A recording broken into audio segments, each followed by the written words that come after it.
Hello students, आपण application of derivative हा lesson चालू केलेला आहे.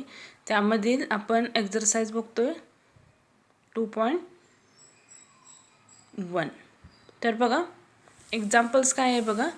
If the line y is equal to 4x minus 5 touches the curve y² is equal to ax³ plus b at the point 2, 3 find a and बी.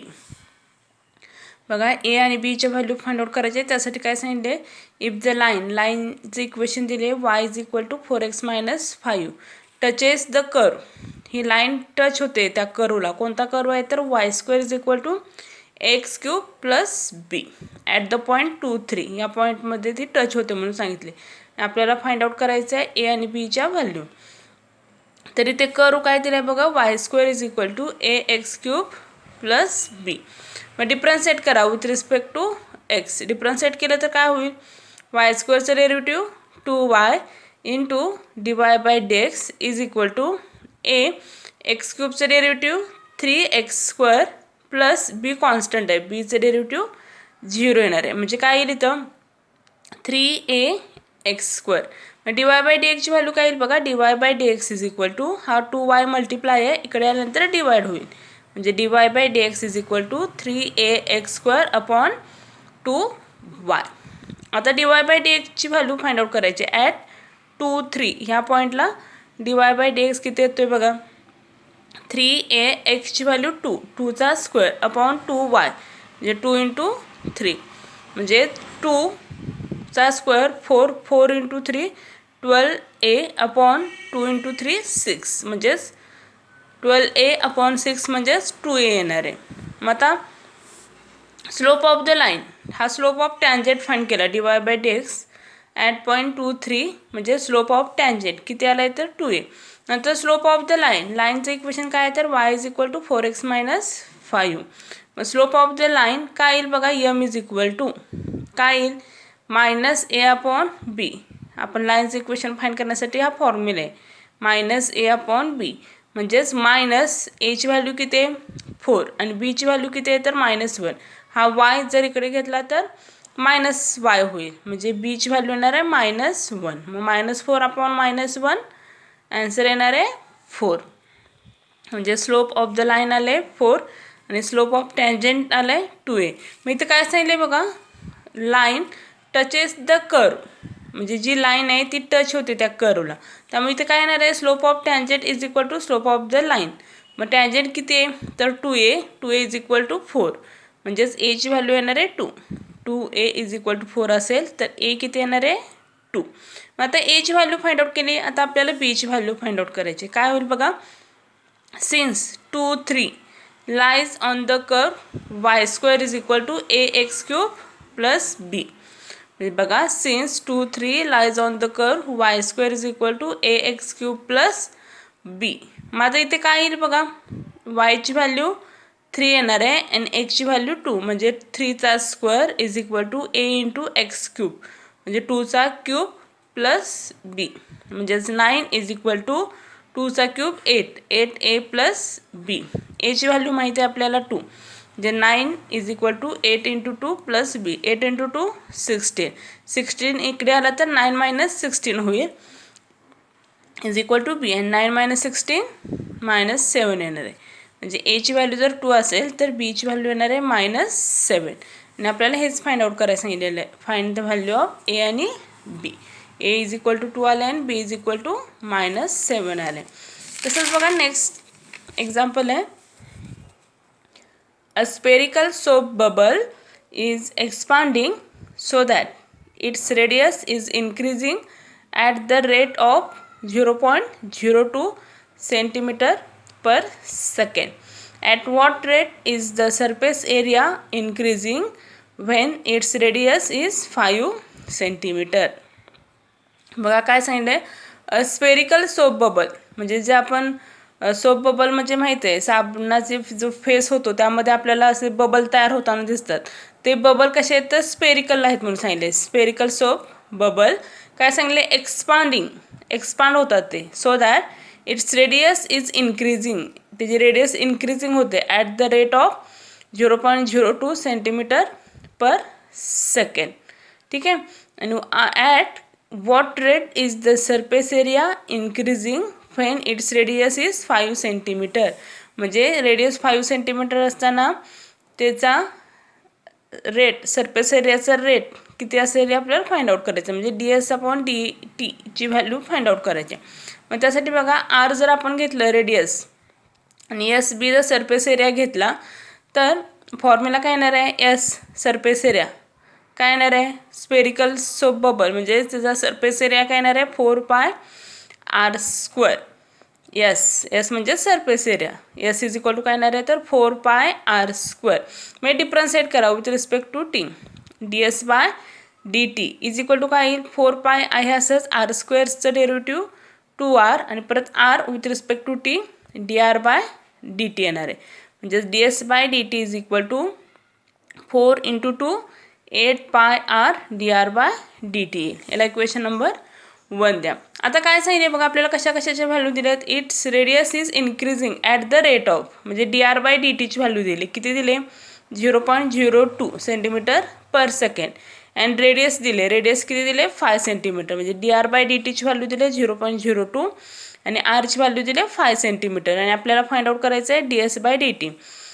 काय find out करायचं आहे बघा, surface area increasing at what rate is the surface area increasing, radius is 5 centimetre. म्हणजे radius 5 centimetre असताना surface area कितीने increase होतो हे आपल्याला find out करायचे.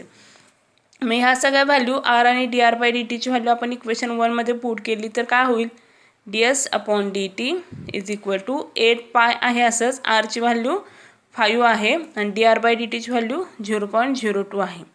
म्हणजेच काय येणार आहे बघा 8 × 5 40 आणि 40 × 0.02 0.8 येणार आहे आणि हा पाय आहे असंच. म्हणजेच ds/dtची व्हॅल्यू आहे 0.8 पाय.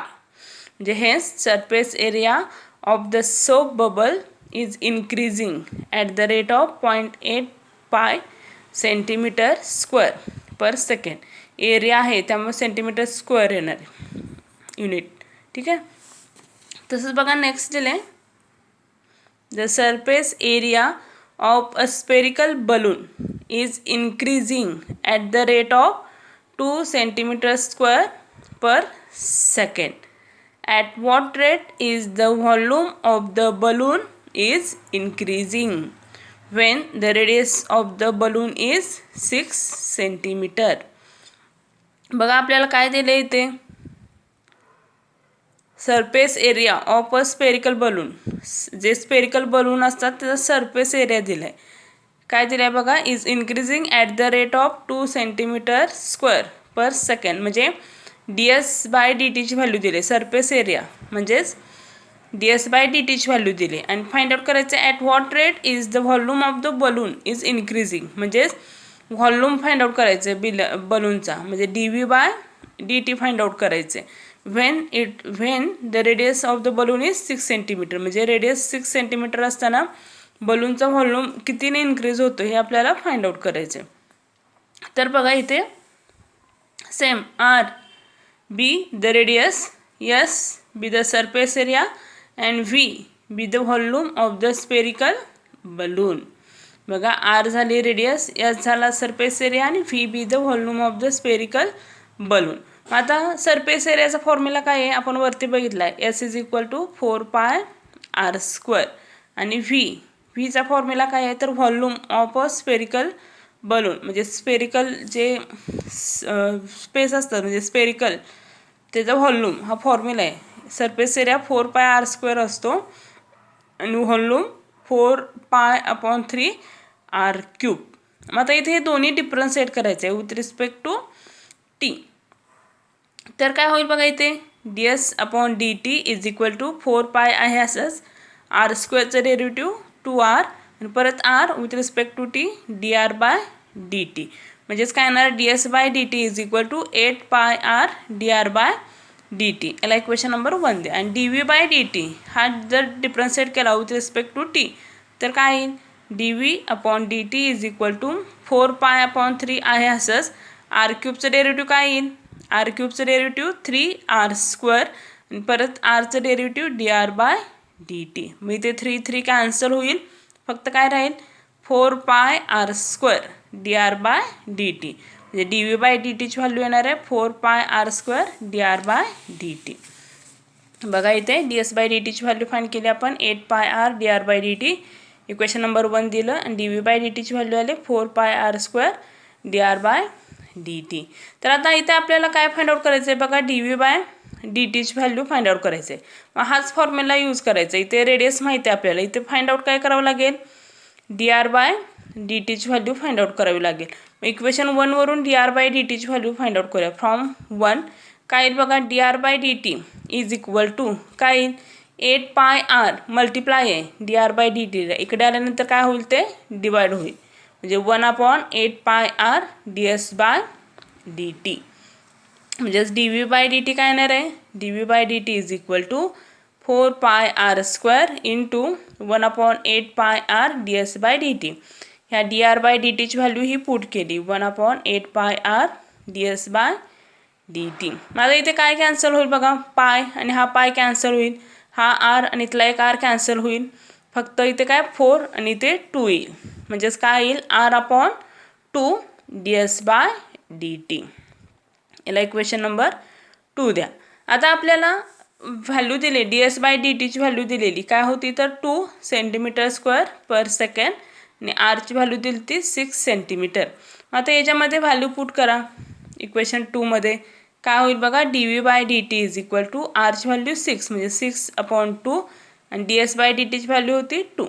मग 2 कॅन्सल होईल, फक्त काय येणार आहे 6. म्हणजेच व्हॅल्यूम इन्क्रीजने कितीने होतोय तर 6ने. म्हणजे hence the volume of the spherical balloon is increasing at the rate of 6 cm³/s. Volume आहे त्यामुळे cm³ येणार आहे, एरिया असेल तर cm² येणार आहे. ठीक आहे, या पद्धतीने आपण व्हॉल्यूम फाइंड आउट केलं.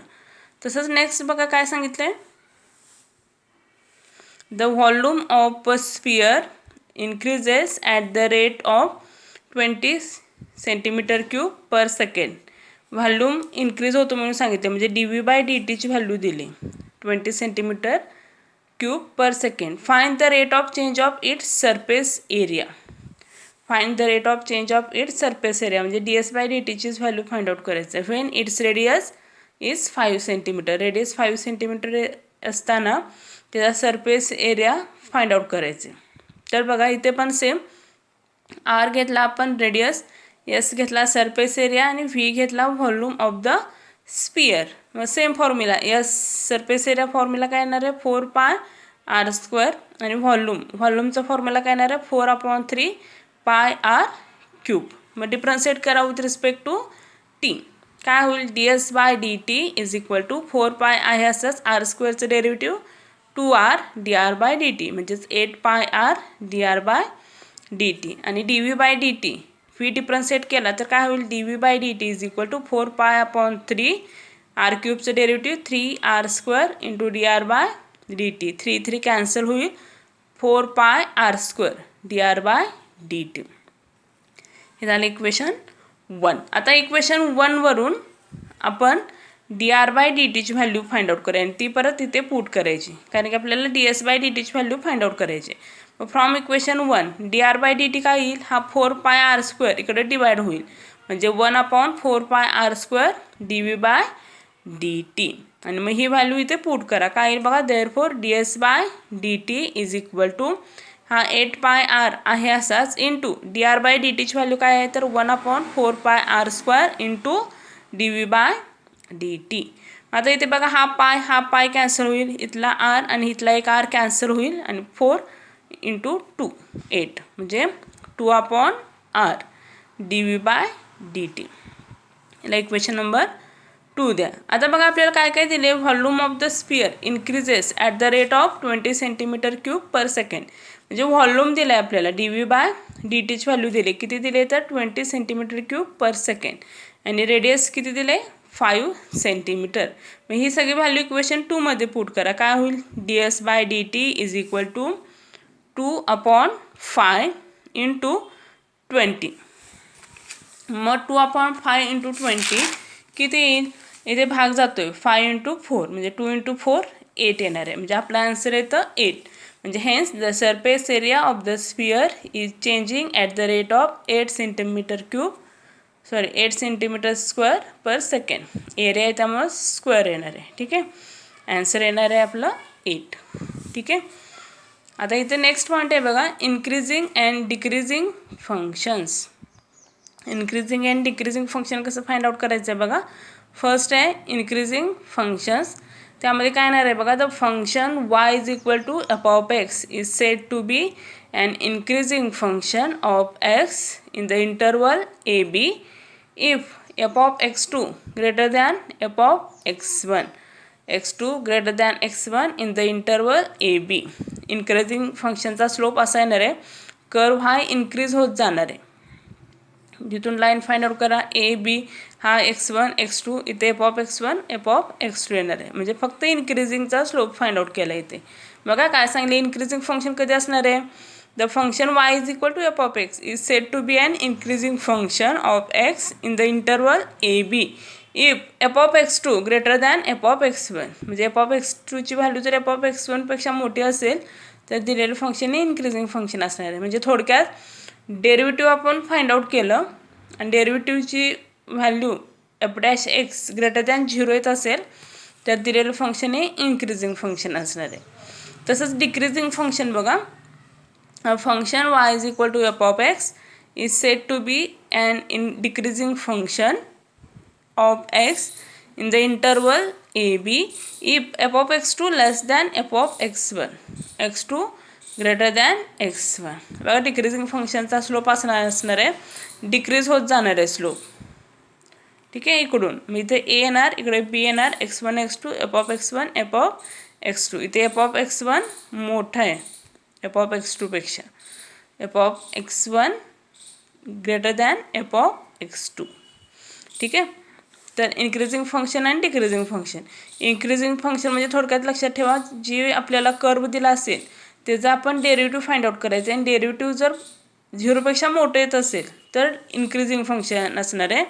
आणि डिक्रीजिंग फंक्शन म्हणजे दिलेलं जे फंक्शन असेल y is equal to f of x, त्याची व्हॅल्यू तुम्ही फाइंड आउट केली म्हणजे डिफरन्शिएट केलं आणि डिफरन्शिएट केल्यानंतर त्याची व्हॅल्यू जर 0पेक्षा लहान येत असेल म्हणजे थोडक्यात निगेटिव्ह व्हॅल्यू येत असेल तर दिलेलं फंक्शन हे डिक्रीजिंग फंक्शन असणार आहे. ठीक आहे, बघा फॉर एक्झाम्पल एक एक्झाम्पल बघा, show that the function f of x is equal to x³ + 10x + 7 for x belongs to r is strictly increasing. म्हणजे तुम्हाला हे शो दॅट करायचं, हे दिलेलं फंक्शन जे आहे ते इन्क्रीजिंग फंक्शन आहे दाखवायचे. मग त्यासाठी दिलेलं फंक्शन घेतलं f of x is equal to x³ + 10x + 7. मग डिफरन्शिएट करा with respect to x. Differentiate केलं तर काय होईल, f' is equal to x³ derivative 3x² + 10 xचं डेरिव्हेटिव्ह 1 म्हणजे 10 येणार आहे आणि 7चं डेरिव्हेटिव्ह 0. म्हणजे f' is equal to 3x² + 10. म्हणजेच बघा 3x² + 10 हे ग्रेटर दॅन 0 आहे, ग्रेटर दॅन 0. बघा 0पेक्षा काय आहे, हे मोठं आहे. कारण की इथे तुम्ही एक्सची व्हॅल्यू कोणतीही घेतली, x बिलॉंग्स टू r, म्हणजे एक्सची व्हॅल्यू जरी पॉझिटिव्ह घेतली किंवा निगेटिव्ह घेतली, निगेटिव्ह घेतली एक्सची व्हॅल्यू तर निगेटिव्हचा स्क्वेअर पॉझिटिव्हच येणार आहे. त्यामुळे ही जी व्हॅल्यू आहे ही काय येणार आहे, पॉझिटिव्हच येणार आहे. त्यामुळे f' ग्रेटर दॅन 0. त्यामुळे Dhas f of x is strictly increasing function. लक्षात आलं, बघा ही जी व्हॅल्यू आली 3x² + 10 ही व्हॅल्यू पॉझिटिव्ह आहे, 0पेक्षा मोठी आहे. इथं x² आहे, x² व्हॅल्यू तुम्ही जरी -2 घेतली तर -2चा स्क्वेअर +4च येणार आहे आणि 4 × 3 आन्सर पॉझिटिव्हच येणार आहे. त्यामुळे हे दिलेलं फंक्शन हे 0पेक्षा मोठं आहे. त्यामुळे f of x is strictly increasing function. ठीक आहे, तसंच बघा नेक्स्ट पॉईंट आहे मॅक्झिमा अँड मिनिमा. तर बघा मॅक्झिमा आणि मिनिमामध्ये सुरुवातीला फर्स्ट डेरिव्हेटिव्ह टेस्ट आहे. तर फर्स्ट डेरिव्हेटिव्ह टेस्ट कशी फाइंड आउट करायची आहे बघा, a function f of x has a maxima at x is equal to c if f' c is equal to 0.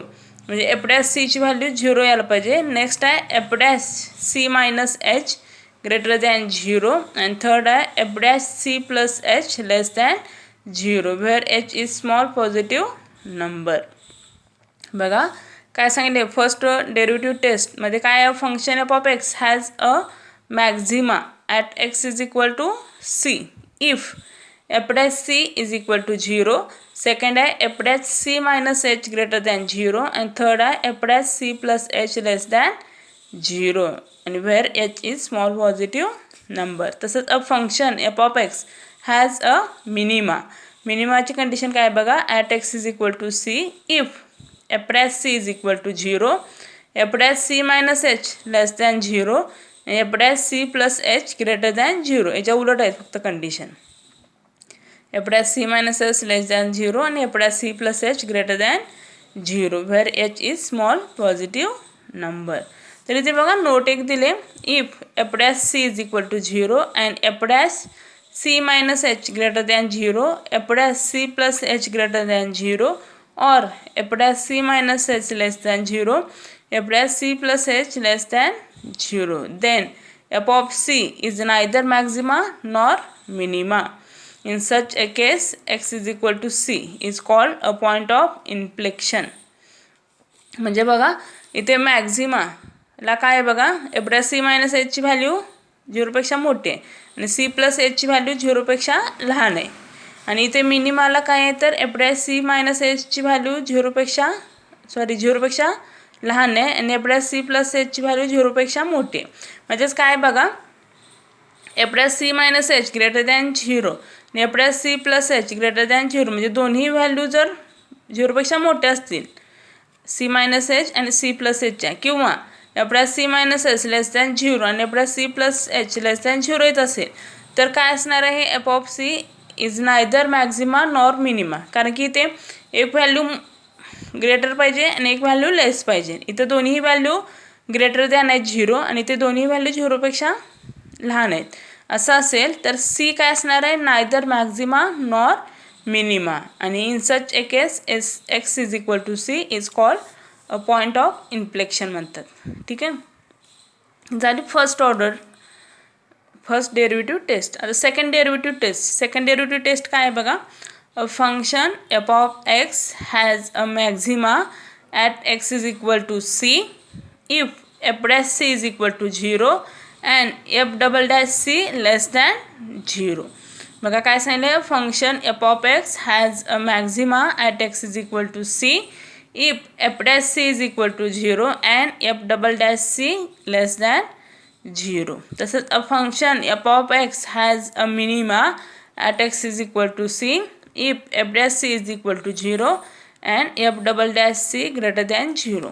म्हणजेच सेकंड ऑर्डर डेरिव्हेटिव्ह टेस्ट आहे ना f double dash म्हणजे second order derivative C less than 0 पाहिजे कधी जर मॅक्झिमा असेल तर आणि मिनिमा असेल तर f double dash c greater than 0 असणार आहे टेस्ट. नोट काय दिले बघा इथे if f double dash c is equal to 0 असेल म्हणजे जर 0 येत असेल व्हॅल्यू इथे काय आहे मॅक्झिमाला काय तर लेस दॅन 0 आहे आणि मिनिमाला ग्रेटर दॅन 0 आहे पण एफ डबल डॅश सीची व्हॅल्यू जर 0 येत असेल तर सेकंड डेरिव्हेटिव्ह टेस्ट फेल्स येणार आहे. म्हणजे इथे सेकंड डेरिव्हेटिव्ह टेस्ट करताच येणार नाही फेल्स होणार आहे. त्यामुळे so you may try using first derivative test. मग अशा वेळी काय करायचं आहे फर्स्ट डेरिव्हेटिव्ह टेस्ट फॉलो करायचे. म्हणजे जर एफ डबल डॅश सीची व्हॅल्यू 0 येत असेल तर आपण काय करायचं आहे तर फर्स्ट ऑर्डर डेरिव्हेटिव्ह टेस्टच फक्त फाइंड आउट करायचे. ठीक आहे तसंच बघा आता नेक्स्ट आहे एक्झरसाइज 2.4. 2.4मध्ये काय दिले बघा फर्स्ट क्वेश्चन आहे test whether the following functions are increasing or decreasing. तुम्हाला दिलेलं फंक्शन हे इन्क्रीजिंग आहे की डिक्रीजिंग आहे सांगायचे. त्यासाठी एफ ऑफ एक्स काय दिले बघा f of x is equal to x cube minus 6x² plus 12x minus 16 x belongs to R. दिलेलं फंक्शन घ्या f of x is equal to x cube minus 6x² plus 12x minus 16. आता f dash x म्हणजे इथे derivative find out करायचे. F dash x म्हणजेच first order derivative एकदाच differentiate करायचे. F dash x काय येईल एक्स क्यूबचं डेरिव्हेटिव्ह 3x² मायनस 6 आहे असंच x² derivative 2x plus 12 xचं derivative 1 आणि मायनस 16चं डेरिव्हेटिव्ह 0 म्हणजेच काय येईल 3x² मायनस 12x प्लस 12. मग इथून दोन्हीतून कॉमन काय निघेल बघा 3 कॉमन निघेल. 3 कॉमन घेतला ह्या तिन्हीतून तर ब्रॅकेटमध्ये काय राहील x² मायनस 4x प्लस 4 आणि x² मायनस 4x प्लस 4 ही व्हॅल्यू म्हणजेच x मायनस 2 ब्रॅकेट स्क्वेअर आहे.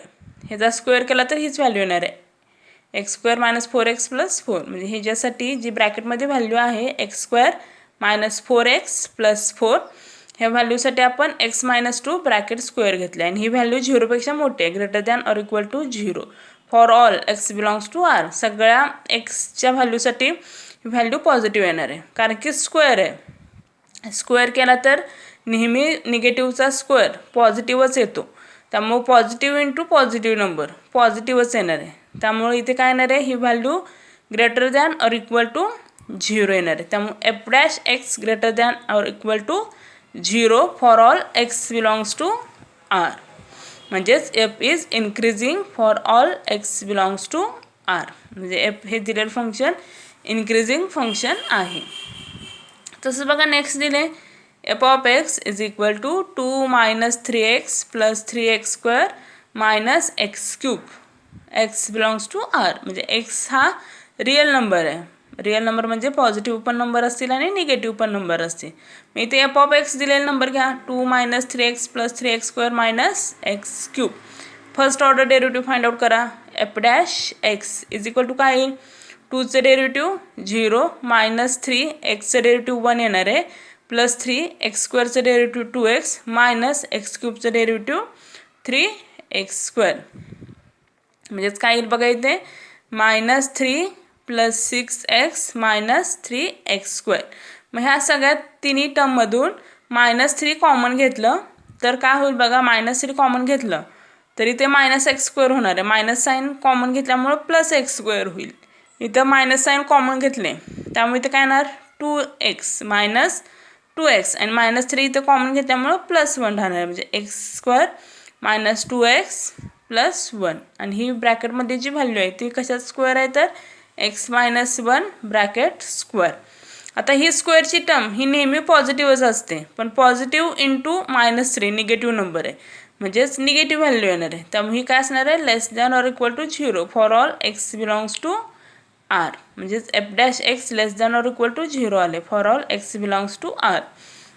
बघा काय केलं ही जी टर्म आहे ह्या टर्ममधून तिन्ही टर्ममधून मायनस 3 कॉमन घेतले. मायनस 3 कॉमन घेतल्यानंतर ब्रॅकेटमध्ये काय राहील 1 इथे मायनस 2x राहील आणि इथे प्लस x² राहील. तेच फक्त आपण टर्म रिअरेंज केली आधी x² टर्म लिहिली इथे मायनस 2x टर्म लिहिली आणि इथे प्लस 1 आणि ही टर्म म्हणजेच x मायनस 1 ब्रॅकेट स्क्वेअर आहे less than or equal to 0 आणि इथे एक्सची व्हॅल्यू जरी कोणतीही घेतली निगेटिव्ह जरी नंबर आला इथे तर निगेटिव्हचा स्क्वेअर पॉझिटिव्हच येणार आहे पण पॉझिटिव्ह इंटू हा मायनस 3 निगेटिव्ह नंबर आहे त्यामुळं पॉझिटिव्ह इंटू निगेटिव्हच येणार आहे म्हणजे less than or equal to 0 येणार आहे for all x belongs to r. म्हणजेच f' less than or equal to 0 for all x belongs to r. Therefore f is decreasing for all x belongs to r. म्हणजे f हे दिलेलं function decreasing function आहे. ठीक आहे thank you.